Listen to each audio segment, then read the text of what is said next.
Hey guys, I'm Braden and this is Rachel, and this is going to be one of our first talks from Freedom Landing Pages. Today, we got a big social issue that everyone's talking about, and we thought we should address it and at least see what we found. Ain't that right, Rachel? Yep. It's a big one. It's a big one today, guys. Yeah, that's for sure. And you probably could have guessed from the title, we're going to be talking about the Roe versus Wade overturned by the Supreme Court. So I pretty much just been hearing about this for the past 2 weeks now, and that's the biggest social issue that I see out there. And I see a lot of strong opinions on both sides, and I just kind of want to dissect from what we've found and what we've seen to be true. Yeah, definitely. I'll start off by just saying, like, I'm Generation Z, so all my friends are Generation Z, if not millennials. And in all honesty, when it first, like, the Roe versus Wade thing first came up, the overturn of it, I had no clue what it was. I just didn't know. I'm not super educated, and that's kind of the point of this, to get me more educated. But the first thing I saw was all over social media, people posting, like, specifically females being like, they took away, like, a right of mine. They took away a choice of mine. They're The taking bigger rights, which, the thing that I saw on social media from everyone, like day one, is if you support the Roe versus Wade, we are no longer friends, and I want saw you that. out of my life. Yeah, That was interesting to me, that it was just, and it wasn't the people who were supporting the Roe versus Wade overturn. It was very specifically, and again, we haven't gotten into anything yet, but it was very specifically the people who, the overturn of it. yeah, and yeah, I saw that too, honestly. And I like I said, I didn't know what it was, so I went to the people that I trust, like, necessarily my family, to learn more. But I also did a little research by myself to learn more, and I just quickly realized that that was definitely not the case. Everyone was saying that, like, in my mind, from what I saw, basically abortion was illegal, and the more I looked into it, that was just totally not true. And Yeah, I but don't. that's what as soon as it was decided, that's what everyone was saying, is that, you and my wife, like, they could not get abortions no matter what. If they have a pregnancy that's endangering their life, that the state's gonna let them die on us. That was a big one, and that concerned me. I was like, if there's something wrong with the pregnancy that my wife is having or my sister's having, Rachel's my sister, by the way. Yeah. Um, it should be dealt with. I value their lives that are already here. I already have relationships with them, and as much as it might be we'd want a baby, or Rachel, you might want a baby, there's obviously the mother, the person, is a super valuable life, and that would be considered murder. And that was really off-putting to me, that states would do that. Yeah, and I saw that too, and it concerned me too. I was like, hold up, that does not seem right. And I'm not specifically on social media, and with my friends and the things I see, I don't take them and run with them, because I generally think that's exactly what they did. So Exactly. It's a lot of false information. And that's really what we can get into now is, when you look into it more, there is not a single state that is letting women die because of complications during pregnancy. There's not one. There is not a single state that's supporting, man, I can't even, I had the name earlier, endoscopic pregnancies, where it's outside of the womb. I think that's what it's called. Yeah, I could be wrong. But when the pregnancy's outside of the womb, a lot of women were concerned that they were just going to let this go and you were going to die. But after listening to some nurse practitioners talk about it, they're like, that's actually not even classified as an abortion. One, you don't. That's one thing I was going to add on to, Braden, and I'm not certain that this is correct, so correct me if I'm wrong, but I heard that, like, that's not classified as an abortion, and that does not happen in an abortion center. Like, that's the biggest thing. It happens at a hospital. Yeah, the only thing that happens at an abortion clinic is healthy women who do not want to have their baby go there. Exactly. If you're unhealthy and there's something wrong with your pregnancy, you go to a doctor. You're not going to the abortion clinic. Exactly. And can help take care. And that's the biggest difference that we've seen. But back to the main point of, if you're in danger because of your pregnancy, you're going to a hospital, and they're not going to tell you no. They're not. It's just not going to happen. Yeah. I want to jump back to the beginning too. Like, just in general, like what Roe versus Wade actually did.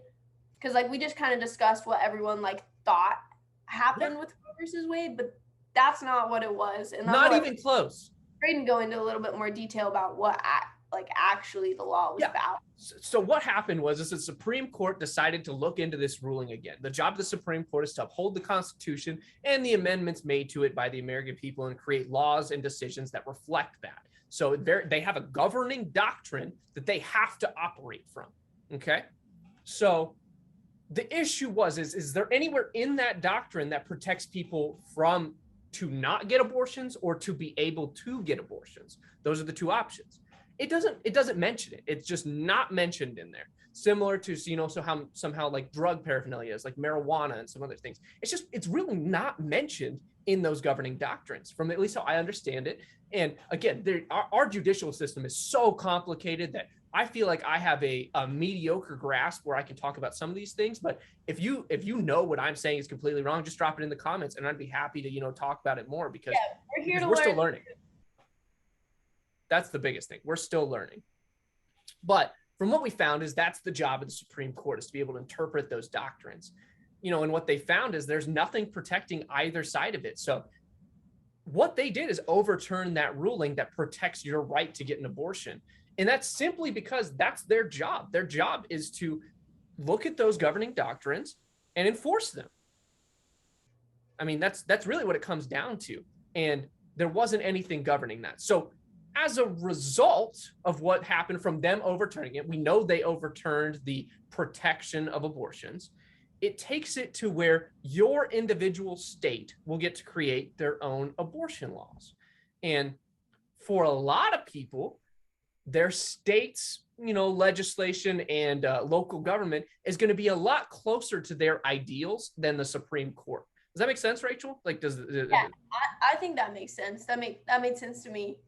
Yeah, I mean, like I live in Kansas. We tend to be a little bit more conservative. It's still a little bit religion based in a lot of our politics, and I think that policies are going to reflect that.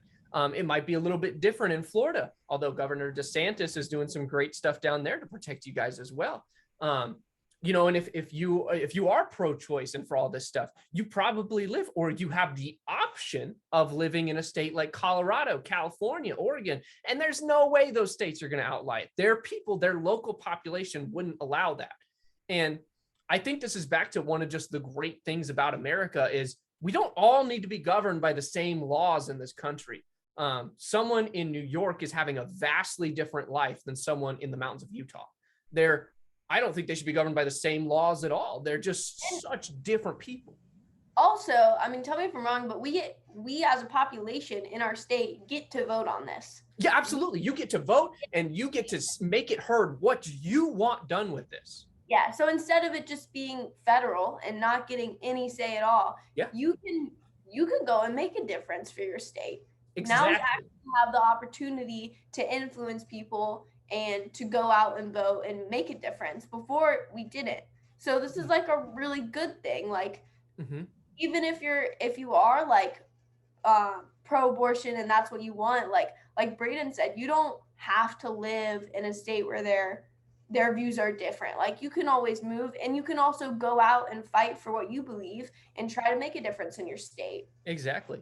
And that's a beautiful thing about America is it is very easy to move from state to state to state, and to get surrounded by people who are like-minded for you if you just want to be that. Or they give you plenty of platforms and the ability to try and make a difference, convince people that your decision is the right one, and really change the local legislator. It's a lot easier to convince people in your state, to vote for a law and be able to market that and grow to people than it is for the entirety of the country.